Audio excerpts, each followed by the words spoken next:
Well, hello everyone. Good morning or good afternoon, wherever you are. I'm talking to you from Montreal. We have a snowy afternoon here. My name is Knut Nesse.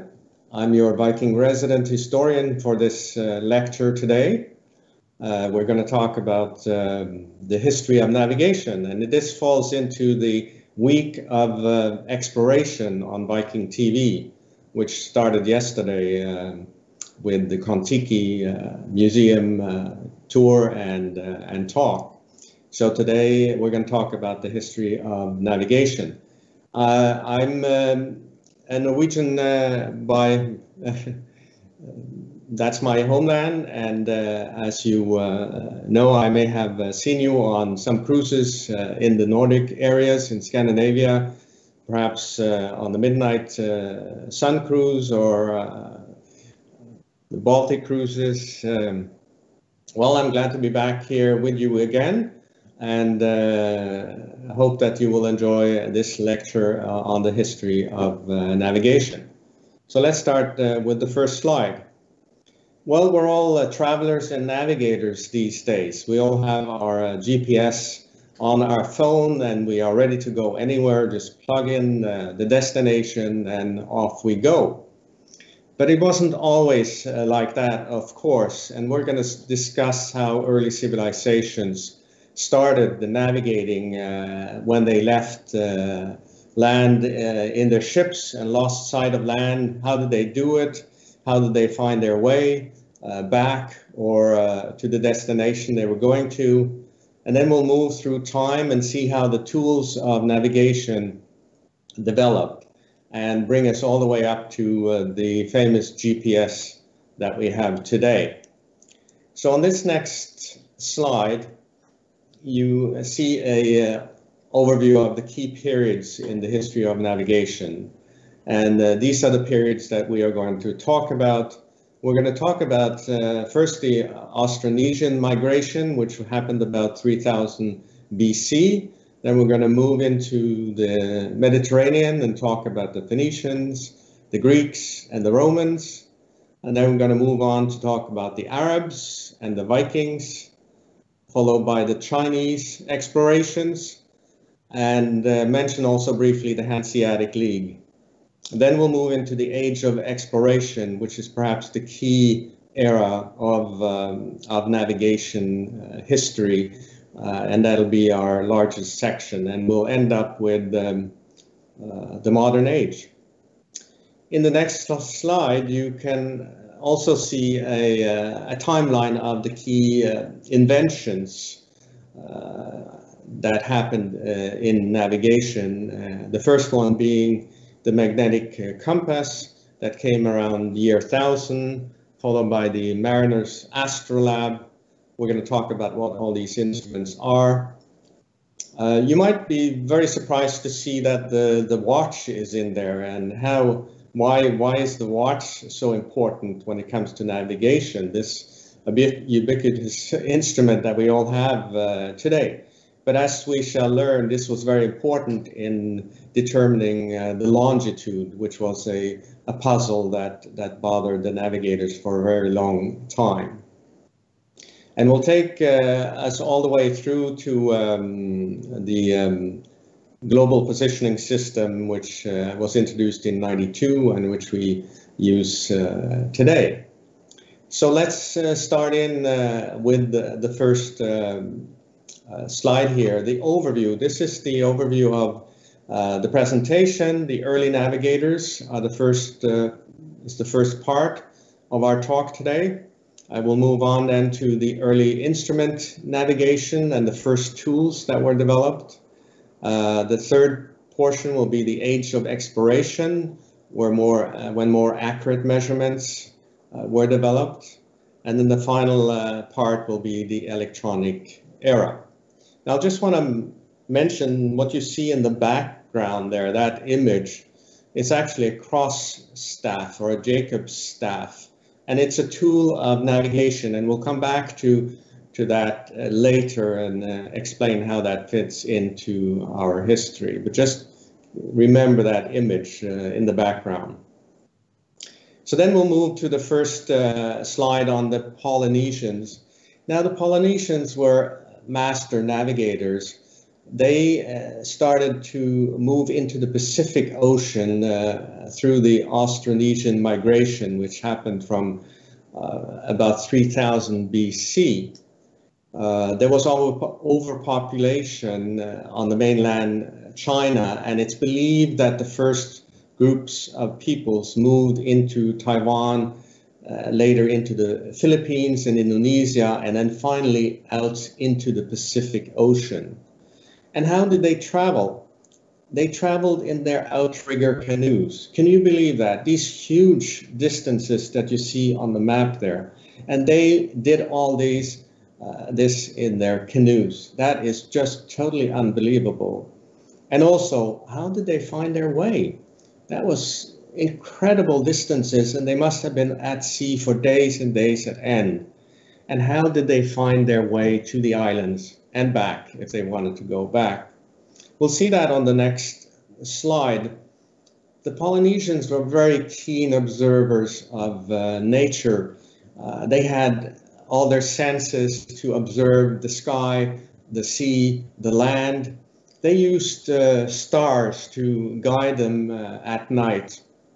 You see this map here on the left is a star map, and this told the navigators where the stars would appear at night and how they could navigate and find direction using these stars. They also used birds. They had birds on board that they would bring with them. These birds could find way back to the island they came from, or they could find new islands and help them navigate to their destination. They also were keen to observe winds and waves and swells, and were really using all these observations to guide them in their navigation. And as you can believe, the navigators that took them from island to island had a very high status. This was kind of the most important person in their civilization and in their tribe was the navigator. So they had high status, and their navigational skills went from father to son. They had apprentices, and they taught them how to navigate and bring this knowledge on. They used songs, they used stories and things like that to communicate this navigational knowledge. They were also very good at reading the waves and the swells they saw at sea. And one of the most amazing things, I think, is that they were able to see on the waves and the swells if there were any islands around, and they could use that to navigate to their closest island. So quite accomplished navigators, the Polynesians. We'll move on to the next slide now and talk about the Phoenicians. You've heard about this civilization in the Mediterranean. They came from the part around the present-day Lebanon. That was their homeland. And they traveled and traded around in the Mediterranean Ocean on their ships. They preferred to travel at daytime and do day sailings. And at nighttime, they would find port and stay overnight and then travel further on the next day. So what they did was they developed all these ports within one day of sailing. So this helped them to get to their destination safely. They traveled usually along the coastline, so they observed landmarks on the coast.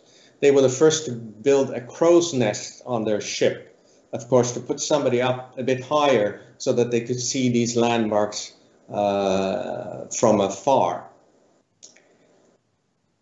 We'll move on to the next slide and talk about the Greeks. The Greeks basically inherited their navigational skills from the Phoenicians, but they took it to another level. The Greeks were scientists primarily. They wanted to use their navigation to further science. And we saw that the Greeks were the first to develop geographical documents like the one you see on the left here. So they took their navigation and went out of the Mediterranean Ocean through Gibraltar. The Greeks were the first to circumnavigate the British Isles, and that brought them quite far north to the point where they could see the midnight sun. And can you believe what astonishment for them to see up in the north, the sun doesn't set. That was amazing, a new discovery for them. And they also found ice on the water. They had never seen that in the Mediterranean, of course, and they wrote about that. We believe that the furthest island they came to, they called it Thule, was probably the Orkney or Shetland Islands. And just a day's sail from Thule, they said they could see frozen ocean. Good, we'll move on to the next slide. The Carthaginians. Well, you know the most famous of them all, which was Hannibal. He was the famous army leader who fought the Romans, and by taking his elephants across the Alps. The Carthaginians were the arch enemy of the Romans, and they dominated this part of the Mediterranean and also inflicted a lot of damage and harm to the Romans. So the Romans always said that Carthage had to be destroyed, and that they did in a couple of wars. Carthage was in present-day Tunis. You see it there on the map, and you see also the map indicating the colonies of the Carthaginians. They were quite good sailors as well, and like the Greeks, they also traveled out of the Mediterranean Ocean. And the one that's most famous of them is Hanno, the navigator. In the 5th or 6th century, he traveled along the coast of Africa, down West Africa, to colonize and to establish trading posts. And they also believe he came as far down as Gabon. You see on the map there, the red line where he turned around. And the story goes that in Gabon, they found a very fierce and violent tribe of humans. And they tried to capture them, but they couldn't capture any of the males. They brought a couple of the females back, but they were so vile and ferocious that they had to kill them on the way. And what they did was they took the skin off their backs and brought it back. And they named this tribe the Gorillas. So the question is, were they really, had they really encountered the gorillas down there and thought they were a human tribe? That's quite fun. We'll move on to the next slide and talk about the Romans. They learned all their navigating skills from the Greeks and the Phoenicians, but they also, of course, brought it to a different level, like the Romans always do. They build their infrastructure, they organize everything, they structure their colonies, and of course, when it comes to navigation, they organized it also a lot better than in the past. So they started writing directions, written directions to all their sailors so that they could navigate safely and efficiently throughout the Mediterranean. Another thing they did is building. The Romans liked to build, and they built landmarks, huge landmarks like this lighthouse you see even today in Spain. They liked to sail according and find landmarks to guide them in their navigation around in the Mediterranean. They did a lot of trading in the Mediterranean, and it was quite crowded with ships under the Roman Empire. We know that there was so much goods coming into Rome in their ports that they actually had to develop tugboats to bring their ships in safely. The one innovation that they brought to navigation was moving the the steering oar, which was on starboard, steering board, moving it to the back, and that helped the ship sail faster. So this was the innovation that the Romans brought forward to posterity. We'll move on to the next slide. Now we're going to talk about early instrument navigation. Up to now, they hadn't had any tools except, landmarks and observation of waters and currents. So in this part, we'll talk about the early tools that were invented. And on the next slide, you'll see the first and important tool that came. That was the Chinese who invented the compass. The compass was really invented very early on, maybe 200 BC. And you see some images of compasses made by the Chinese. They had observed the natural magnetic properties of the lodestone you see in the upper right corner. And they used it to make these compasses, but mainly for geomancy or for fortune telling. Fortune telling is a big thing in China, and this was a good tool to tell the fortune. And it was only around the year 1000 that they started using it to find direction at sea. But the Chinese, they are the inventors of the compass. We'll move on to the next slide and talk a little bit about Chinese exploration. They had started exploring the seas already 200 BC, but the biggest and most well-known Chinese exploration were the treasure ships in the 1400s. And they were led by a peculiar guy called Zheng He. He was actually a Muslim eunuch who was brought into the service of the Ming emperor, but he rose the ranks to admiral. And he was the one who led these 7 large expeditions in the 1400s, the Chinese treasure expeditions, with these ships you see there. And these are quite huge ships. Look at the ship compared to what Columbus had. His were quite tiny. Here you have a huge ship, multiple decks, 4 or more masts, perhaps a crew of 700.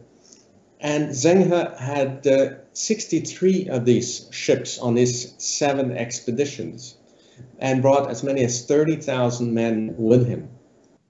But there was not to colonize. It was mainly a diplomatic mission that they were on. So they brought silk and porcelain and other goods from China and befriended peoples in the location they visited. They went all the way to India, even further up to Arabia. And it's also believed that they went all the way to the African continent, and mainly to establish trading routes and diplomatic connections. Now, what happened in 1500, surprisingly, is that the emperor decided that was enough of exploration. From now on, it would be illegal and a death penalty for building ships with more than 1 mast. So he abolished and banned all expeditions from year 1500, and China became a very closed country from then on. We'll move on to the next slide and talk a little bit about the Arabs. They were very skilled astronomers, the Arabs, and they were the first to find tools to make us able to do celestial navigation. This is a very simple tool. You see here, it's just a little board with a string on it, and the string has some knots. And if you see the person on the image on the top right, he's using this image to plot the distance from the horizon up to the North Star. Now, the North Star was the key navigational point they used at night, because the North Star was always above the North Pole. And if you could find the distance that the North Star had above the horizon, then you would also know your latitude, so how far you were north-south. So this was very important. This very little simple tool was quite an important step forward by the Arabs. It was useful really only in equatorial waters So the tool that was developed to be used further north was the cross staff that you saw on the image earlier in the overview. It was basically a tool to do the same thing, to measure the distance above the horizon of the North Star or the sun during daytime to find your latitude. We'll move on to the next slide, and here we're going to talk about the further developments of these tools. The first thing is the astrolabe. Now, the astrolabe was an invention that the Greeks had come up with around 200 BC, but it wasn't really very useful and never really put to use at sea until much later. You see this Canterbury astrolabe sextant in the image on the left here. And this was a tool basically to do the same as the Camel on the previous slide. It was more accurate, so it was a more precise instrument, but it didn't do a really good job when it comes to being at sea, because there was movement at sea and the ship would tilt and with the waves, and it was quite difficult to use this astrolabe. So eventually they developed a more useful instrument for sea was developed with this mariner astrolabe that you see on the right side here. It has a ring that you can hold, and then you can tilt the levers and get a good fix on the horizon and also on the stars above the horizon, and thereby calculating the inclination above horizon of the star. So these tools were developed basically based from the camel that the Arabs had invented. We'll move on to the next slide, and here we come to the Vikings. They also had their inventions. Well, we know the Vikings, they really traveled quite far. They terrorized Europe for hundreds of years from about 800. They had this very new and smart ship design, the clinker-built ships, which made them very light and very flexible, so they could travel on quite rough waters and over great oceans without breaking apart. And they were quite fast, the ships, and had a very shallow draft, so they could go right up to on shore, beach on shore, go in and raid and come back out again quickly, or sail up a river like they did up to Paris and other cities in France, terrorizing them. But how did they get around? How did they find their way? Well, we don't really know for sure, but of course the Vikings were quite keen observers of nature. It's said that they could smell land from their ships. They could sense the fresh water in the salt water to know if they were close to land, and so on. They also had birds like the Polynesians that they brought with them. But did they really have any sophisticated instruments? Well, if you've seen the Viking series and know Ragnar, you know that they had the sunstone. You see it here on the image, the sunstone, and even the sun compass. Remember Ragnar, he was telling his friends that we could go west, and this was the tool that would bring them there. So he was a very proud navigator showing his sunstone. Now, what did the sunstone really do? It's believed to be Icelandic spar, and one of the key observations of the Vikings was the sun. But on a cloudy day, you can't see the sun. So the Icelandic spar was said to be a stone that you could put up in front of your eye, and then you would see the sun, and thereby you could determine how high the sun was above the horizon, and thereby also your latitude. Also, this little sundial or something like that you see in the left lower corner was believed by many to be an instrument that the Vikings had. But the only thing we've found of such an instrument is that little piece above it, that little wooden piece with the little chips in it. And many historians don't really think that that was a sun compass at all.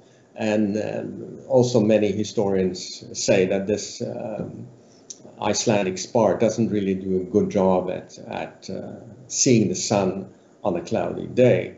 So there's a very big skepticism on these instruments that Ragnar showed to his friends, but he got them there. Good, we'll move on to the next slide.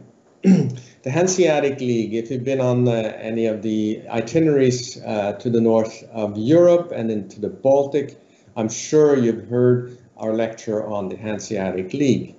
Now, what was that again? It was a trading association that started out in Hamburg and Lübeck, these two important trading cities that controlled salt and fish in the Baltic area. They developed this trading network by aligning themselves with merchants in other cities along the Baltic, all the way from London up to Novgorod and even north to Bergen. And they traded and dominated trade and even monopolized trade in Northern Europe from around 1350 for about 400 years. They were quite an important power in this region, despite not being a country. They weren't even an organization. They didn't have a head. It was very loosely loose organization or association of trading merchants that basically just cooperated and got things done and got control and monopoly of the trade. But they were really playing it safe. They didn't want to lose any of their goods. So they sailed along the coastline. They had these pretty large and slow-moving vessels called the cogs, and they could carry a lot of goods, but they didn't move fast, and they were quite keen to bring them to port if there was bad weather. So they really tried to do it safely rather than get to their destination fast. Good, so we'll move on to the next slide, actually to the next section, and we'll talk about the age of exploration. And the first slide in this section is the one called Discovery of the New World. And I put discovery in quotation marks because we all know that it wasn't really discovery, it was more a rediscovery, if anything. But why did the age of exploration really start? That's important to know. And what happened in Europe was that Europe was quite dependent and enjoyed trade with Asia, spices, silk, porcelain, and all those things that they came to depend on. And these were mainly brought over the Silk Route, so over land. But the Muslim expansion had intercepted these trade routes, and Constantinople had fallen. So the trade between the east over land was getting very risky, and it wasn't a safe place anymore. So many countries in Europe looked to find a route by the sea, to find a way to the east by way of the sea. And the Portuguese were the first one to look for a route going down along the coast of Africa, around the Horn and into the Indian Ocean and reaching India in that way. And they were the first to discover that route in 1498 with Vasco da Gama. But before that, the Spanish had traveled west with Christopher Columbus and reached the New World in 1492.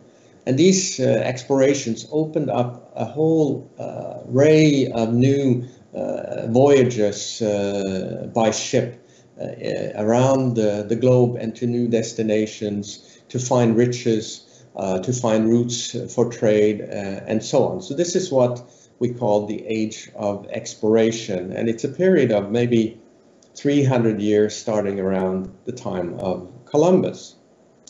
Now we'll move to the next slide and ask ourselves the question, but how did they navigate these huge distances at this time? I mean, they were not just going along the coast anymore. They were going out in the Atlantic Ocean or out in the in the Indian Ocean. they needed tools. They needed a way to find their destination, or if not, find their way back. The main tool or method they used was called dead reckoning, and that's a method that was used from Columbus' time and before that even, and also for hundreds of years after that. It basically was to set your starting point. If you knew your starting point, and then you would take your compass direction and you would sail in that direction, and you would measure the speed you sailed at and the time you sailed. And if you did that, you would know how far you had sailed. You could know the distance that you had sailed in that time. The problem was, of course, that wind and currents and bad weather could put you off course. So that was the inaccuracy or the problem with dead reckoning. But it was the tool that they used more or less from Columbus's time on for hundreds of years. Now, they would also try to set themselves on a certain latitude. So they would sail on an east-west course, for example, along a certain latitude, which they could determine by observation of the sun and the North Star. And then that wasn't maybe the most direct route, but it was perhaps the safest route. And Columbus did that a lot of the time when he sailed over to the New World. So these are the tools that Columbus had on board. You see them on the image here. He had the compass, he had this quadrant, he had a time glass, and then he had something called a log reel. Now, you may have asked yourself the question, why do they measure speed at sea in knots? And I'll explain why. To measure the speed of a sailing ship, you would use this piece of wood or log, and onto that you would tie a piece of rope that would have certain knots at specific distances. You would throw that log overboard, and then the sailor would hold on to the rope as it passed through his hand, and he would count the number of logs, and his colleague would stand beside him with a time glass and measure time 30 seconds. And the number of knots that passed through his hand in 30 seconds was the speed, knots. And by knowing the rope, you could then calculate the speed of the ship. And when you had the knots, you would make note of that in your log book. So that's the origin of knots and logbook. And Columbus did it this way, and he also kept quite an accurate log of his sailing. So that's how we know what methods he used when he sailed to the New World. We'll move on to the next slide, and here we see. Oh, that was one too many. We're not getting an image here. No. Anyway, we're going to talk about depth sounding now. That was also an important tool for the navigators at the time. It was very important to know, especially when you get close to shore, what was the depth of your of the waters you were sailing in. This was important, first of all, not to run ashore, but also to understand which land you were coming to. And in depth sounding, you would basically use a lead, throw it overboard, and then measure the depth to the bottom of the sea. And that would typically be measured. You can move to the next slide. Right, there we are. So we'd throw this lead overboard, and you would measure how deep the waters were. And also, eventually, these devices would be able to pick up sediments from the bottom of the sea. It could be sand or gravel or stone or nothing at all. So you would know what the bottom of the sea looked like. This is very important. And, for hundreds of years, this was the way they did it. And eventually, some devices were developed, like this sounding machine from Edward Massey. This one had quite a unique feature. You dropped it in the water, and the water went through it and then started turning this little propeller And that, of course, turned the numbers on the dial there that you see. So that was a more efficient way of finding depth. We use depth sounding even today, but now it's echo sounding, and almost all ships have that, especially when you go close to shore. You need to understand and know the depth of the waters you're sailing in. We can move on to the next slide, and here we'll see the first nautical charts. They were called Portolan charts, and this is an early Portuguese version of that. It was made on some kind of an animal hide, as you can see. Now, they put on these charts all the things they knew about their sailing destinations and all they knew about the land and the oceans, and they became state secrets. Early on, they did not want to share this with any other state, because if they had discovered a colony or a place that could provide great fortune, they wanted to keep that for themselves, a secret. So these early charts were kept quite secret, and they were not very accurate in the beginning, as you can see from this chart here. But it was the best they had, and they tried to help their navigators by putting these rhumb lines in. You can see these lines that go across there. These lines were basically to help the navigators using these Portolan charts. We'll move on to the next slide, and here I'll explain to you how you find the North Star, because as I mentioned, the North Star is right above the North Pole all the time. And if you can identify the North Star, you know where north is. And the North Star is in the constellation the Little Dipper. And you see here the Little Dipper, and you also see the Big Dipper, and you see Polaris pointed out here on the arrow. Now, if you identify the North Star or the Polaris, and then you look at the horizon, and then you determine the distance from the horizon up to the star, and that gives you your latitude, how far you are north-south. So if you're quite close north, the star will be higher in the sky, and if you go further south, the North Star will be lower in the sky.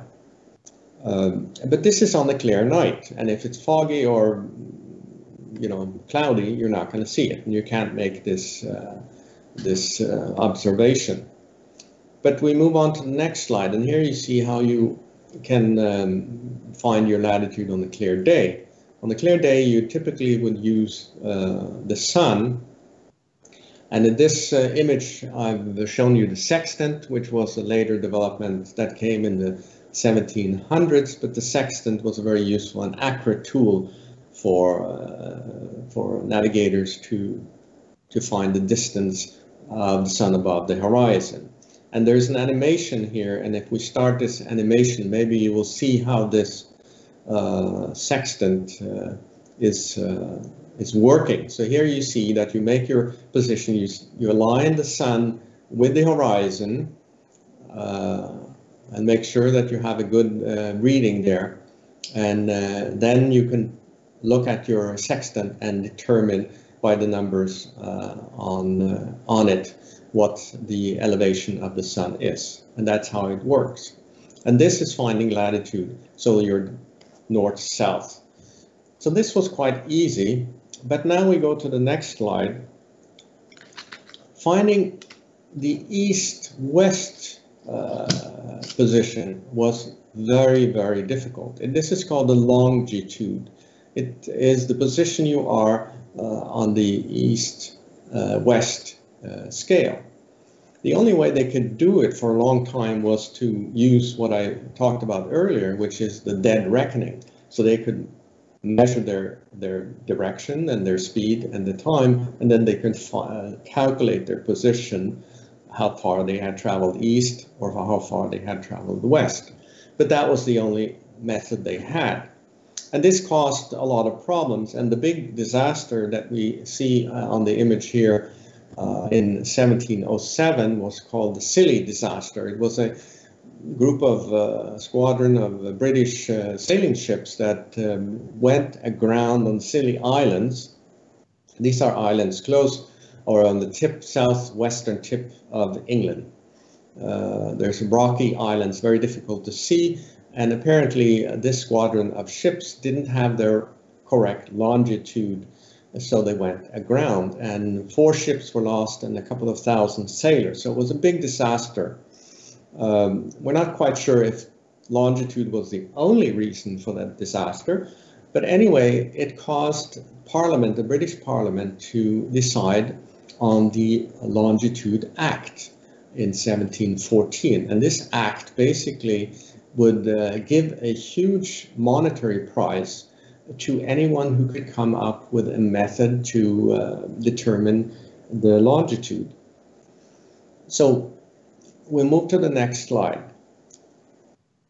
So the longitude is really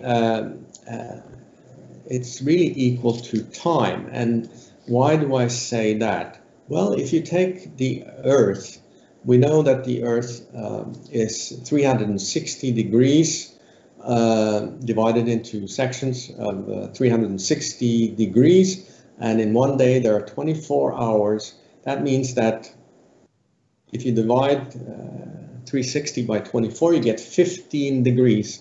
So that means that every hour that you are away from your starting position, you are 15 degrees away. So basically, if you know the hour, the time of the position where you are, and you know the time of the position that you left, you can just basically calculate how far east-west you have gone, how many degrees. It's very simple. The problem was that you couldn't keep time at sea. There were no instruments that were accurate enough. So sailors could not keep correct time from the place that they had left. You could very easily find the time of day by doing observations of the sun. That was easy, so you very easily found the time of day where you were, but it was impossible to know the time of the place you had left. So scientists started using stars to calculate time or longitude, and developed very complicated tables that navigators had to use. They had to also make observations of the stars, how high they were above the horizon, the distance between the stars and the moon, and then work out by calculation their longitude. And this whole process could take about 4 hours. It was very, very complicated. So not very useful, and you had to be very skilled to get an accurate position of your longitude. But then someone got a very good idea, and we'll move to the next slide. This guy said, forget all those charts, forget all those calculations. I will just make a better watch.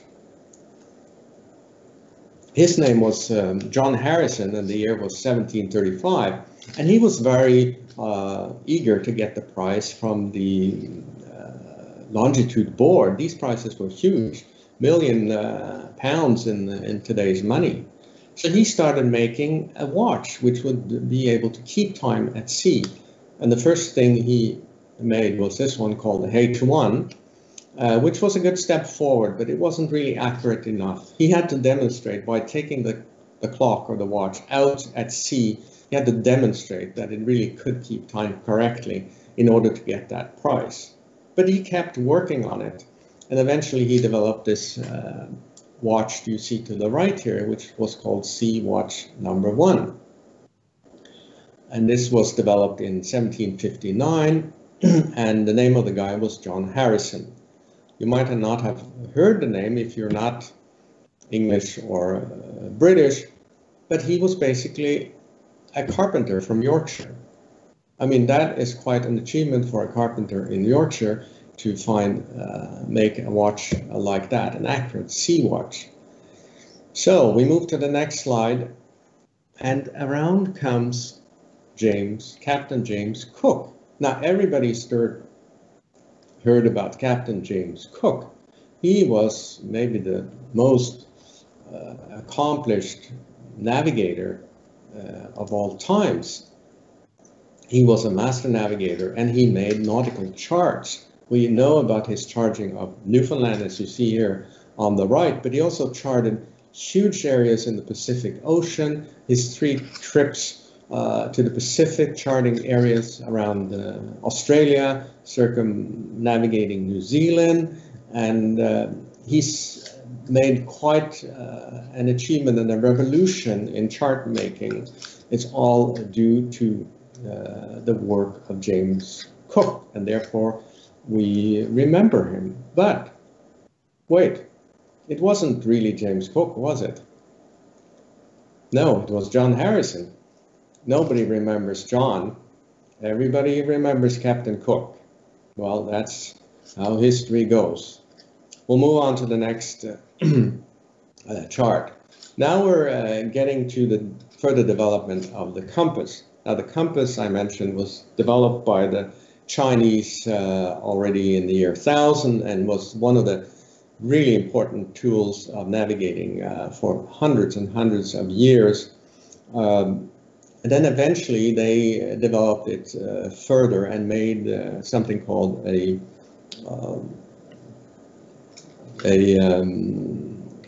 compass, water compass or liquid compass, I guess it's called.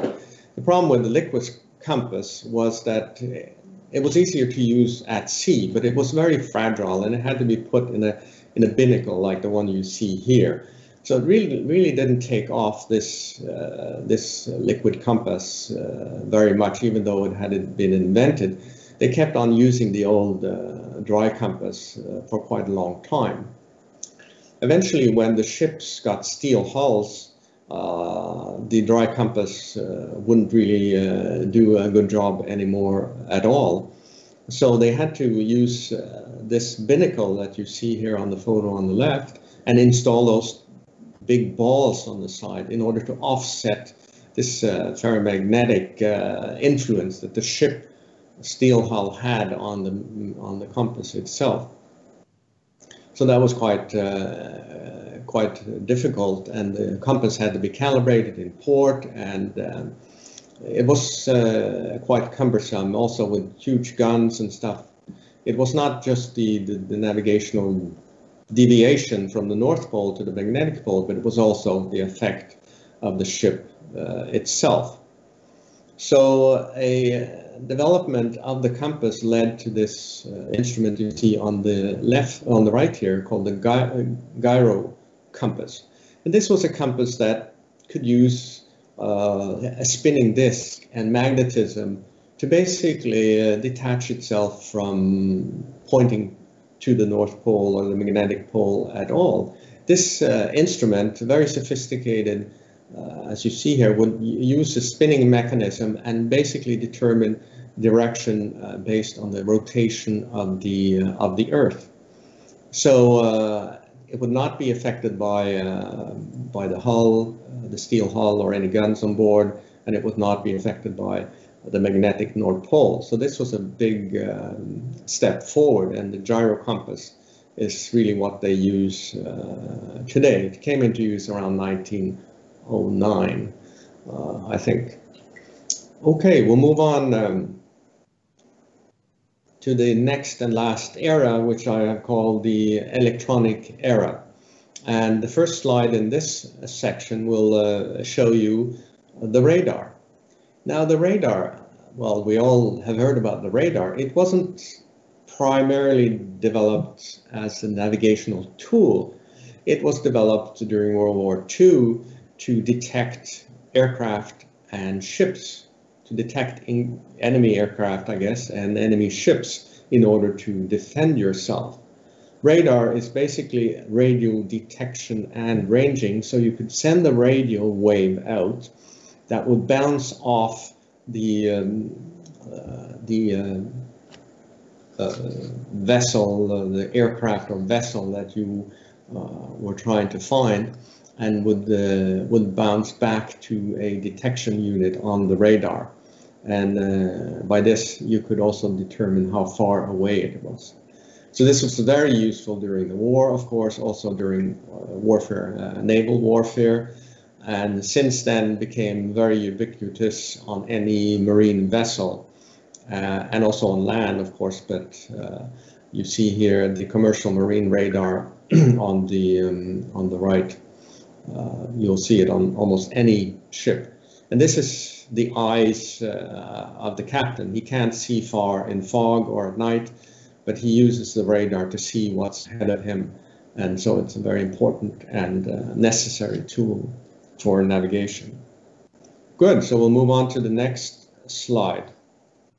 The Cold War era, and of course in this era, as we know, there was a lot of secrecy, so there were a lot of secret navigational techniques developed. The first one that came was LORAN, was long-range navigation. It was based on a series of base stations around the world. You see these red dots on the map there, and these base stations would send low-frequency radio waves to a receiver. And if you had this receiver with quite some sophisticated instrumentation around it, you could take that signal and determine your position. Initially, it was very expensive, so it was only used for military and aircraft and vessels. But eventually, as technology became cheaper, it was also used for commercial shipping. And by the 70s or so, it was used by practically all commercial vessels. A land-based system of low frequency radio waves. Now the Russians had their own, of course. This was basically became obsolete when GPS came, and these base stations are mostly decommissioned today. Another system was inertial navigation. You see images on the right here. This was a navigation system based on instruments that were put in ballistic missiles and other weapons. And this is quite a neat little device. It's basically operates on dead reckoning. Remember I talked about dead reckoning? It's when you take your position from the starting point and then you measure your speed and your direction and the time, and then you know exactly where you are. So this is what this inertial navigation unit does when it's inside a missile. It will basically calculate the position of the missile at all times without taking any information from outside. It's all done by the instruments themselves. So a dead reckoning instrument, but a more sophisticated version. Good, we'll move to the next slide here. And now we've come, to the end basically of our tour of technology. We've come to the GPS, Global Positioning System, which was also developed initially for military use and by the US Air Force in the 70s, but also eventually opened up for commercial use. It's based on satellites that are positioned over Earth, and if you are within sight of at least 4 satellites, you can get a precise positioning of, or you can determine your position precisely. Today it goes down to better than 1 foot, so it's quite an amazing, precise system. And the good thing about this system is that your device doesn't send any signal to the satellite. It's only receiving the signal from the 4 satellites. So you have kind of a dead unit that basically receives a signal and doesn't have to send anything back. That's quite smart and useful. And this is, of course, what we use today. All the ships use it. We use it in our car. We use it when we go hiking. I mean, it's what would we do without it? And the Russians have their own system, Global GLONASS, and the Europeans have their own Galileo, the Chinese, there are many systems around. So the US GPS system is not the only one, but we're getting quite dependent on it, really. So what happens when you're out at sea and your battery goes dead? Well, you're out of luck if you don't have your chart, your sextant, and your compass. You can't find your way back. Good, let's go to the summary slide now. We started out talking about the Polynesians, how they use stars and birds and swells to determine or navigate these vast areas in the Pacific. The Mediterranean navigators were using mostly landmarks and sailing along the coast. The Chinese invented the compass, year 1000, it was being used. The Arabs introduced the camel, which eventually became the astrolabe, and then the sextant. And then the Vikings, Ragnar, he had his sun compass and the sunstone. Not many have survived, but that's his claim to fame. And then the English with their sextant, and not least the sea clock of John Harrison. We remember that name. And then finally the Americans with the electronic navigational system, Lauren, and finally GPS. Good, so that ends our talk today. I will take questions, so stay on if you have posted any questions, or you can post them on the side of your screen, I think. If you're leaving us now, I say thank you for joining us. Hope to see you soon aboard Viking or wherever. Stay safe and healthy. And for those of you who will stay on for the Q&A period, we'll move on to that. And I have a list of questions here, and I'll try to go through as many as I can. Okay. Yes, here's a question from Sarah in Louisville. What's the difference between the waves and the swell, and how do these affect navigation? Well, I mentioned early on that Polynesians, they used waves and swell, ocean swell, to navigate, and they were master at reading those waves, and they could see when those waves and the swell bounced off islands. Even though they couldn't see the islands, they could see the refraction of those waves and swells coming back. So that was very important to the Polynesians, and also later we know that the Vikings used swells and waves. And what's the difference between a swell and the wave? Well, a swell is a movement of the ocean that is created from a much further distance, I would say, and lasts for much longer, and has also, they're longer and more lasting movements of the ocean. And if you are good, you can see what is swell and what is a wave. A wave would be a more short-lived movement caused by wind, local winds, or caused by a ship or land, and they have totally different, how they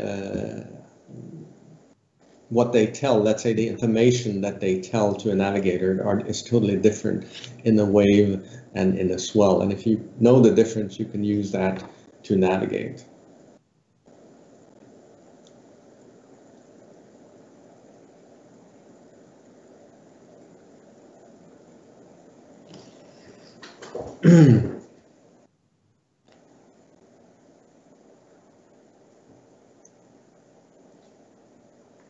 Okay, good. Here's another question from Zach from Venus.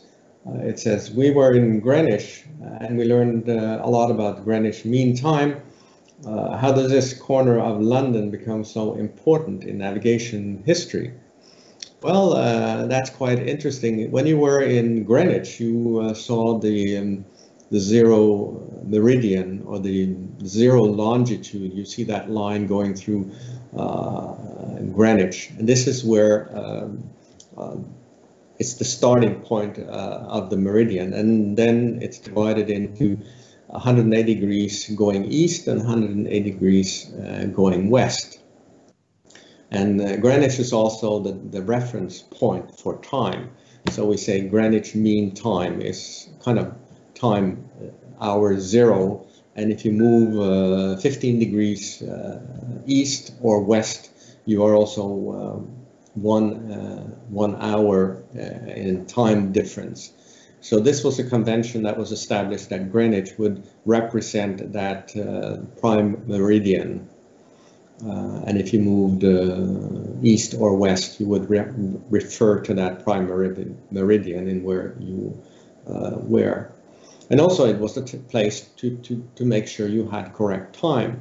So in the early days, ships would pass by Greenwich and they would set their clocks, because Greenwich would indicate by, I think it was a movement of a ball at noon, that it was noon, and then you could set your clock. And so when you sailed away, you would always have the time of your origin, which was Greenwich Mean Time. And that was important to calculate your longitude.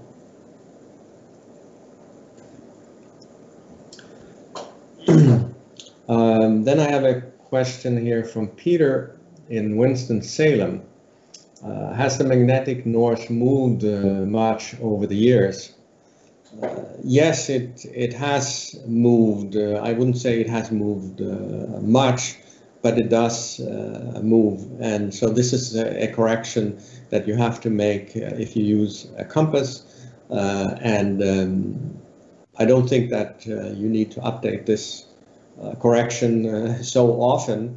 But you know, if you look hundreds or thousands years back, the magnetic North Pole does actually move. I can't tell you exactly how much the movement is, but it does move. It's a good question.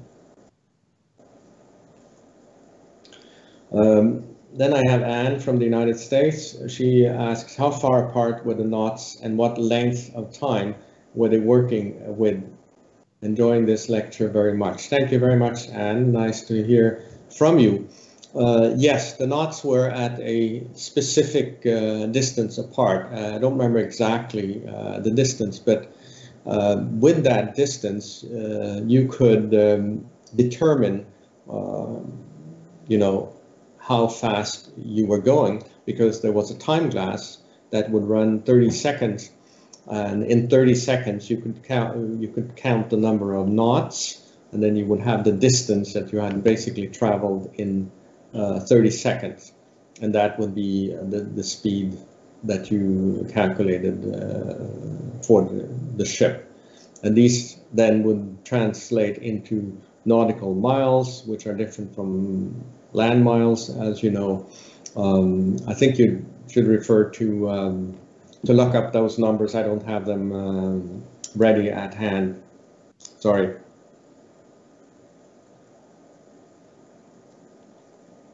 Then there is another question here from Gabrielle from Durham. I've heard that birds were used as important tools for navigation.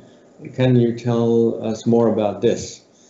Yes, birds were quite important, certainly for the Polynesians early on, because they didn't really have very many tools, but they knew that birds, first of all, could fly higher and could see further than they could. And many birds would have the ability to find their way back from where they had come from. So if you took a bird with you, some species of bird would be able to help you find your way back to that island. Other birds, like the frigate bird, for example, would never land on water. It would hunt fish on water, but it would never land on water. It would only land back on land. So if you had a frigate bird with you and you let him loose and saw which direction he flew, if he came back, you knew that he hadn't found land. And if he didn't come back, you knew that was a way to reach land. So this is how they would use birds. It's also said that Vikings had birds on board, and they would be able to use birds in a similar way. It wasn't just birds, by the way. They could also look at whales, where whales would feed. That could be an indication of what lands lay around, and so on. So it was just a keen observation, something we've really lost, right? Because we don't really pay so much attention. But if you were in those situations where you had no other tools, those birds and animals would help you find your way back.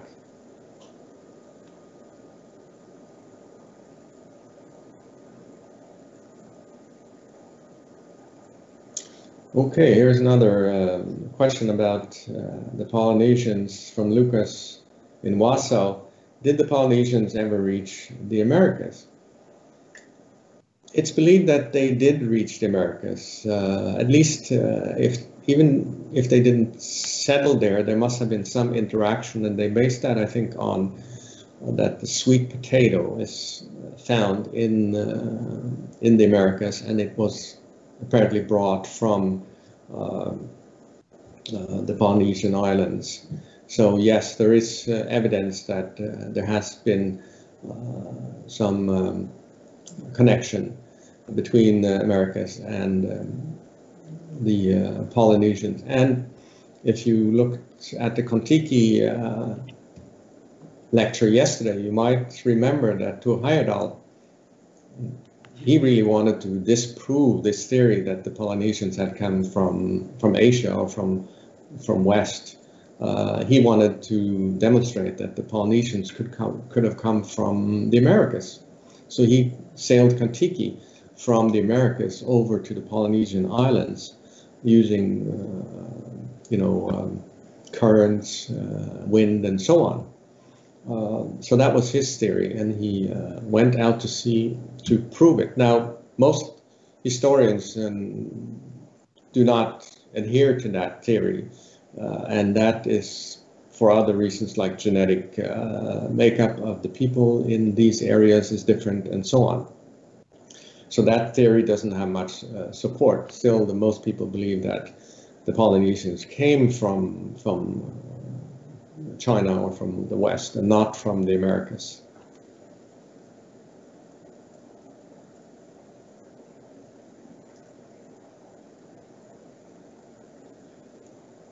Okay, here's another one. John from Colchester. Could you recommend a good book on the history of navigation? Thanks.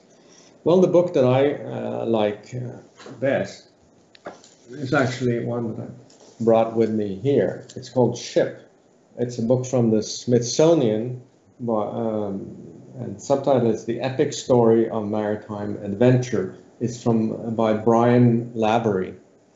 And it's not really a history of navigation, but it's a very good book, and it includes a lot of history of navigation.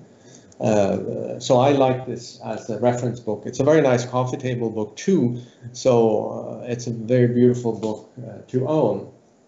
And I've just made some marks here. For example, you could see how on this page, how the compass was developed. It's this little story about that, and so on. So it does have many of the the history, various elements of history of navigation in it. So I would recommend that book, and it's still available. I got it a couple of years back on Amazon. Good.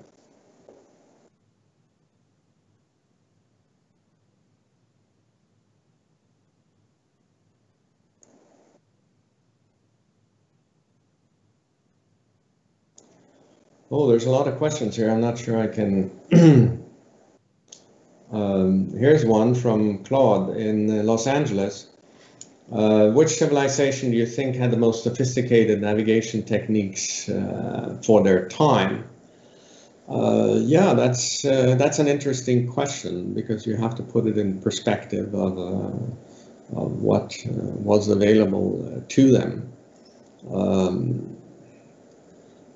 I'm quite amazed at the Polynesians because they really traveled quite far and were able to settle and colonize or settle and inhabit these islands in the Pacific that were so far apart.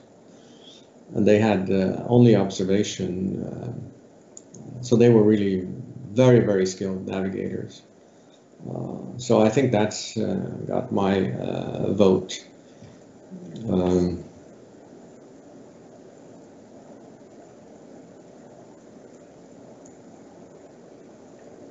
Here's a comment from Howard Burke in the United States.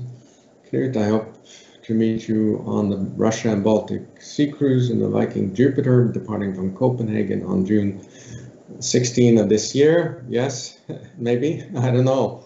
Yeah, thanks for a most interesting lecture. Happy New Year. Well, thank you very much, Howard. That's good to have comments like that. I wish you a great cruise in June and enjoy the Baltic.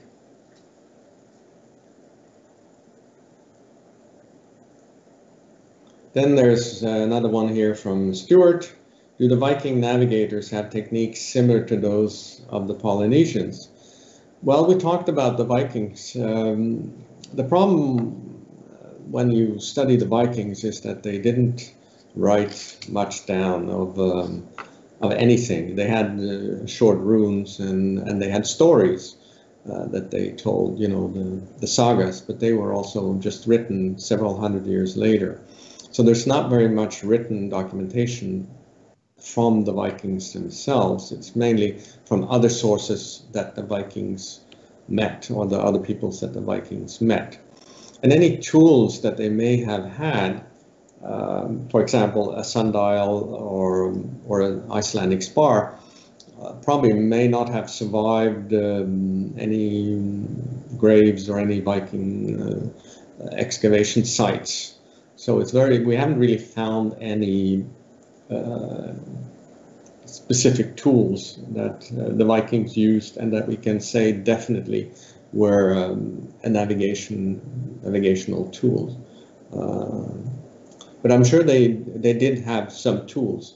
They probably had a tool, maybe like the Kamal, because they did have contact with the Arabs at the time. They probably had heard about the Kamal, this simple instrument that could tell the distance between the horizon and the North Star or the sun. So they might have had that or developed that, made useful use of it, but we don't really know, unfortunately.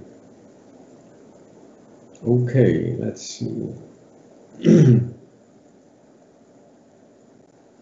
Yes, here is a question from Amir from Talmadge. What did navigators relying on the stars when the skies were cloudy? Did they use multiple methods on each voyage to ensure they could still find their way despite the weather? Well, if you were observing the sky, either the North Star or the sun, to determine your latitude, and the day it was a cloudy day, I mean, you were out of luck. You'd have to wait to a clear day to see, to get a bearing and to determine where you were north-south.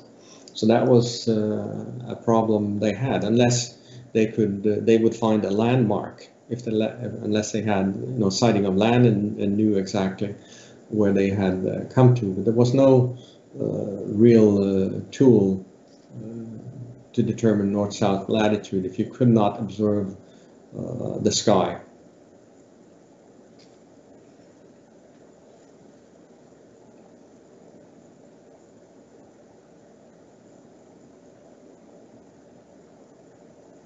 Good.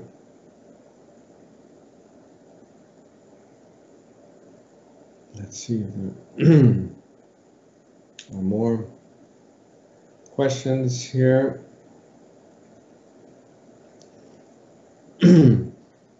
Dora in Dallas says, which culture's navigation development routes do you find most fascinating and why?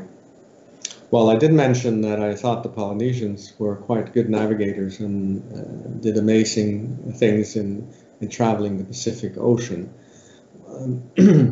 But I think also the early voyages of the age of exploration, for example, Christopher Columbus, is also quite interesting and amazing because they traveled directly west and didn't know what they would see. They hoped to get around the globe and end up in the Far East, and we know they didn't. And Columbus was perhaps a good sailor, but he didn't know quite well to use the quadrant, or the tool that he had on board to measure the distance, his latitude. He did make some measurements which are recorded in his logbook, and they were quite wrong. So he obviously didn't do a good job on that front. But he did keep a very good log book about his travels, so we know exactly the trip he made across in 1492. And actually, the history says that he had 2 logbooks because they went so far and they traveled for such a long time that his crew were threatening mutiny. So he had kept 2 logbooks, one which showed a very much shorter distance that he would show to his crew and says, oh, you see here, we're not that far away anyway. But then the real logbook showed that they had really traveled great distances and had not seen land. And at one point, he promised his crew that he would only sail 2 more days, and then they would turn around. And what do you know? 2 more days, and they sight land. So this is quite an amazing trip. But he really believed that he had arrived in the Far East. To his death, many, many years later, Christopher Columbus believed that the Caribbean was in the Far East. He didn't think he had discovered a new world. Amazing. Okay, let's see if we can have one or... There's another question.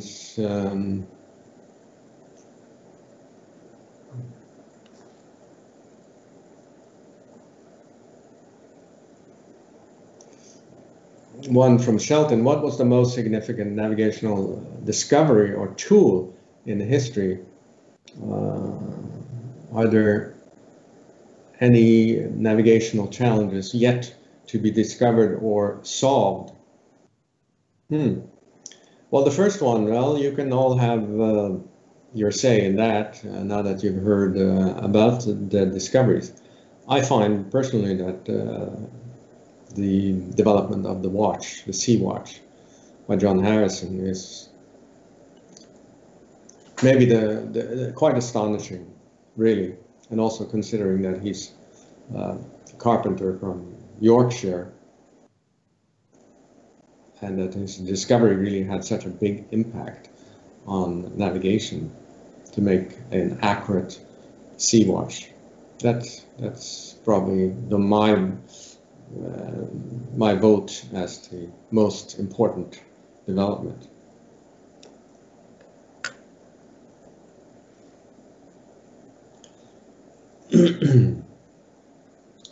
Good. Let's see if there are any more questions. That we should be ending pretty soon.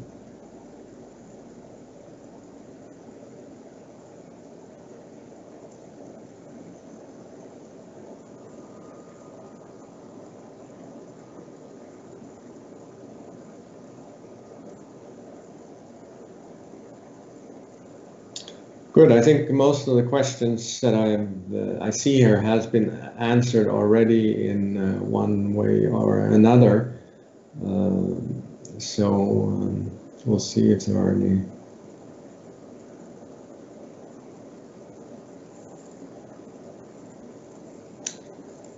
Good. I think we've answered all the the questions. So I think we will end it there.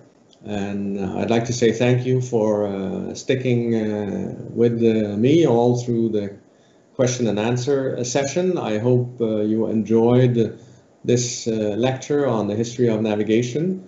And I hope to see you on board a Viking ship sailing again soon, and we can have a face-to-face discussion on navigation or any other topic that interests you.